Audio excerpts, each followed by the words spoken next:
ในเพลงที่มีชื่อว่ากุ๊กซีกิ่งนะครับก็ขอได้เชิญท่านสารวัตรใหญ่พร้อมคณะพร้อมทีมงาน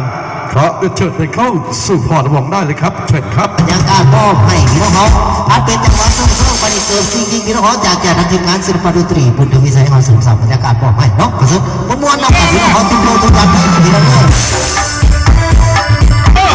ทีมงานของท่านสารวัตรใหญ่ชัชวาลครับขอเชิญเข้าสู่พรวงได้ครับ